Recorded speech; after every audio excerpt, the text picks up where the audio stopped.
یہ political cases جو ہیں یہ پولیٹیشینس کو parliament floor of the house پہ سالو نہیں کرنے چاہیے بجائے کہ یہ آپ کورٹ میں لے کے جا رہے ہیں ہر چیز. جی ڈیفینیٹلی مجھے لگتا ہے کہ پارلیمنٹ کے اندر بہت ساری چیزیں پارلیمنٹ کے اندر ہی ریزالو ہونی چاہیے. صرف سیاسی مسائل سیاسی بحث پارلیمنٹ فلور کے اوپر نہیں ہونی چاہیے. آئین بنانے والا جو ادارہ ہے وہ پارلیمنٹ ہے, اور پارلیمنٹ اور سیاست بیسکلی ہمیں دیکھنا چاہیے کہ سیاست بھی ایک انسٹیٹیوشن ہے پاکستان کے اندر, جس انسٹیٹیوشن کو ہم نے کبھی مضبوط نہیں ہونے دیا انفارچونیٹلی.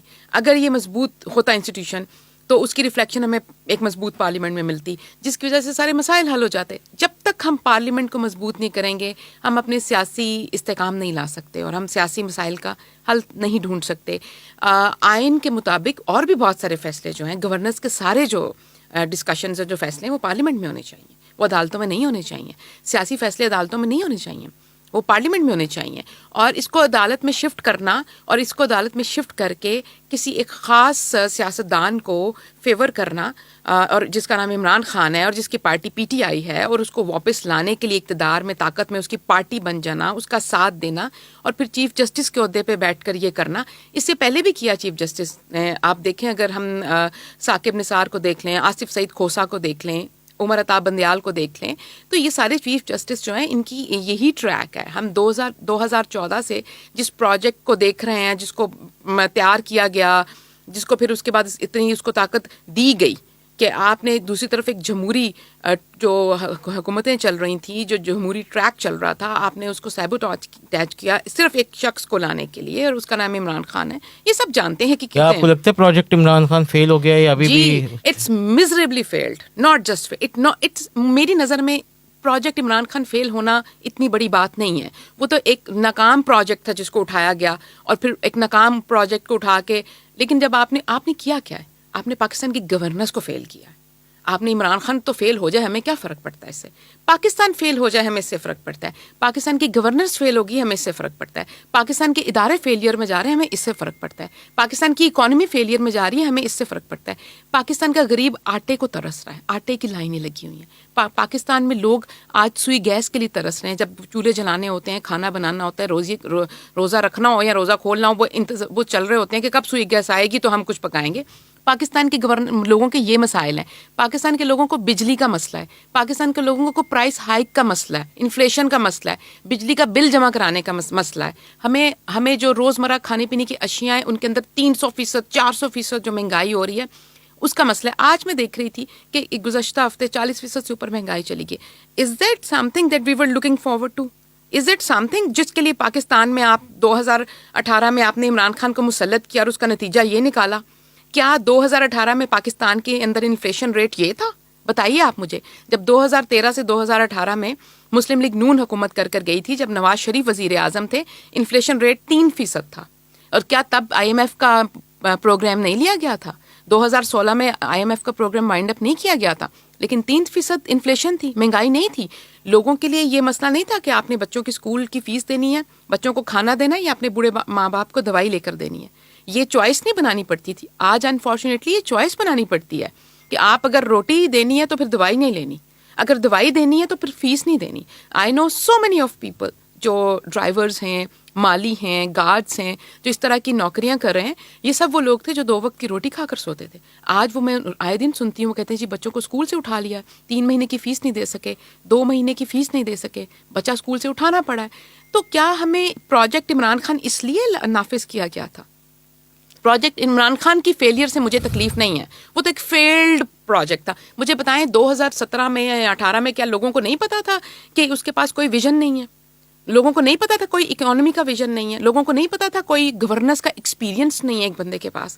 کوئی لوگوں کو نہیں پتا تھا کوئی ایک سیاست دان ہی نہیں ہے, ان کا ایک سیاسی ٹریک ریکارڈ ہی نہیں ہے, ان کی ایک سیاسی سوچ ہی نہیں ہے, ان کے پاس کوئی سیاسی ایجنڈا ہی نہیں ہے, ان کے پاس اس ملک کے لیے کوئی ایجنڈا نہیں ہے؟ کیا یہ سب کچھ نظر نہیں آ رہا تھا؟ یہ لانچ کرنے سے پہلے بھی نظر آ رہا تھا. ان کی 2018 میں بھی یہی گفتگو تھی جو معذرت کے ساتھ اب انہوں نے فرمائی ہے کہ میں پتہ نہیں باہر جو تب 90 لاکھ پاکستانی باہر تھے, اب 1 کروڑ پاکستانی باہر ہیں. اور انہوں نے کہا کہ میں تب انہوں نے کہا وہ سب ڈالر لے کر آئیں گے میں آؤں گا تو انویسٹمنٹس آئیں گی. آپ کو یاد ہوگا وہ کہتے تھے 200 ارب پتہ نہیں کس کے منہ پہ مارنے تھے, 100 ارب اس کو دینا تھا, 500 ارب وہاں پھینکنا تھا, وہ پتہ نہیں اربوں خربوں کہاں سے آنے تھے. 100 دن میں کرپشن ختم کرنی تھی, 100 دن میں کرپشن ختم کرنی تھی. ہاں جی, نہیں 1 کروڑ نوکری دینی تھی, 50 لاکھ گھر دینے تھے, 100 دن میں کرپشن ختم کرنی تھی, پولیس ریفارمز کرنے تھے. اس کے بعد انہوں نے کہا کہ میں صوبہ جنوبی پنجاب بناؤں گا. اس کے بعد انہوں نے کہا میں 350 ڈیم بناؤں گا. اس کے بعد وہ جو پھر آپ نے دیکھا کہ کیا ہوا اس ملک میں, کیا دیا انہوں نے اس ملک کو. انہوں نے اس ملک کو دیا کیا؟ اس ملک کو انہوں نے غربت دی, اس ملک کو انہوں نے انتشار دیا, اس ملک کو فساد دیا واپس, بجلی کی قلت دی, دہشت گردی آج ہمیں تحفے میں واپس کر دی. یہ وہ 4 سال کے انعامات دے کر جا رہے ہیں. آج جو لوگ یہ بات کرتے ہیں حسن کہ مسلم لیگ نون کے پاس اور اتحادی جماعتوں کے پاس پی ڈی ایم کے پاس 1 سال سے حکومت ہے, تو آپ نے کیا کر لیا, آپ نے مہنگائی کو کنٹرول نہیں کیا. یہ سوال بہت زیادہ ہم سے کیا جاتا ہے. میں اس کا سادہ سے ایک کمپیریزن یہ دینا چاہتی ہوں کہ دیکھیں 2018 میں جب نواز شریف کی 5 سال, آپ نے پہلے تو نواز شریف کو جب 2016 کے بعد بالکل نکال دیا, وزیر اعظم کو نکال کے چلتا کیا, گھر بھیجا. آپ نے بیسکلی وہیں پہ ترقی اور سب ختم کر دیا نا. آپ نے جمہوریت کی روایت کو مت توڑا, وہاں پہ اس کو ضرب لگائی. اچھا, اس کے بعد یہ ہوا کہ 2017-18 تک کیا تھا, 12,000 میگا واٹ بجلی ایڈ ہو چکی تھی نیشنل گریڈ کے اندر نا, 2,000 کلومیٹر ہم موٹر ویز اور بہت سارے نئے موٹر ویز دے چکے تھے, سی پیک آ چکا تھا ہمارے ہاں. بجلی کیونکہ بجلی وافر تھی, پیٹرول کی قیمت 60 روپے 62 روپے 68 روپے لیٹر تھی, ڈالر 105 روپے کا. تو اسے ہوتا کیا ہے کہ اسے ایک جو نیچرلی جو بزنس کا ٹرینڈ ہے وہ بہت زیادہ تھا, بزنس فلرش کرا تھا, جو انویسٹر تھا نا اس کا کانفیڈینس بحال تھا. ہماری جو انٹرسٹ ریٹ تھا وہ 7.5% پہ تھا. اچھا, ان سب وجوہات, اور پہلے اس سے بھی پہلے 5.5% پہ تھا.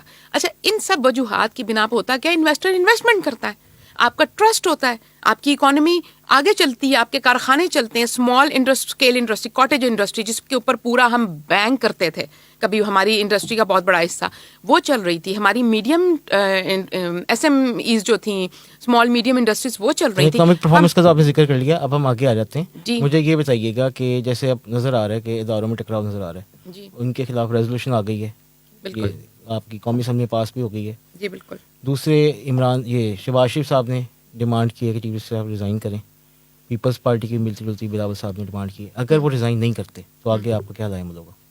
دیکھیں, وہ ان کو ریزائن تو کر دینا چاہیے, because he is being most controversial at the moment as chief justice. وہ بالکل کھل کر سامنے آ گئے. آپ کل کا اطہر منالہ کا دیکھیں جو ان کا فیصلہ ہے تفصیلی, اس کے بعد ان کے پاس کیا گنجائش بچتی ہے. وہ اپنے جو ان کے برادر ججز ہیں, جو ان کے کولیگس ہیں, جو ان کے ساتھ بیٹھے ہوئے ہیں, وہ ان کو کسی طرح سے نکال رہے ہیں اپنی ایک پرسنل وم اور وش کے اوپر. اطہر منالہ صاحب کہتے ہیں کہ میرے ساتھ, میں نے بالکل نہیں کہا کہ میں بینچ کا حصہ نہیں رہوں گا, اور مجھے کہا گیا چائے کے اوپر کہ آپ بینچ کا حصہ ہوں گے, اور اس کے بعد مجھے کنسلٹ ہی نہیں کیا گیا. مندوخیل صاحب نے کیا کہا, انہوں نے کہا کہ میں اس لیے چھوڑ رہا ہوں کیونکہ مجھ سے کنسلٹ نہیں کیا گیا. مطلب آپ اس کو صرف ون مین شو اور پاور کو اپنے پاس اور اختیار کا بیجا استعمال, یہ بالکل سامنے آ چکا ہے چیف جسٹس کا. And chief justice is not suppose to do this, he is chief justice, اور وہ کیا پریسیڈنٹ بنا رہے ہیں, آگے کیا ہوگا. آپ کو الیکشن 2 اسمبلیوں کے اکٹھے ہوتے نظر آ رہے ہیں یا سب کے اکٹھے ہوتے نظر آ رہے ہیں؟ جی, 2 اسمبلیوں کے الیکشنز انفارچونیٹلی چیف جسٹس اس کے ذمہ دار ہیں کہ 90 دن میں نہیں ہو سکے. سپریم کورٹ اس کی ذمہ دار ہے کہ الیکشن 90 دن میں نہیں ہو سکا. وہ کیسے؟ اور آئین کو جو ہے نا, کیوں لگتا ہے آپ کو یہ؟ جی بالکل, کیونکہ سپریم کورٹ کو اس کے اوپر یہ فیصلہ اپنے پاس لینا ہی نہیں چاہیے تھا, یہ اس کیس کے اندر ہاتھ ڈالنا ہی نہیں چاہیے تھا. یہ الیکشن کمیشن کا استحقاق ہے, یہ الیکشن کمیشن کا ڈومین ہے. الیکشن کمیشن جانے, حکومت جانے. دیکھیں, الیکشن تو حکومت نے بھی نہیں کرانا ہوتا, الیکشن تو الیکشن کمیشن نے کرانا ہوتا ہے. الیکشن سیاسی جماعتوں نے نہیں کرانا ہوتا, وہ الیکشن کمیشن کا کام ہے.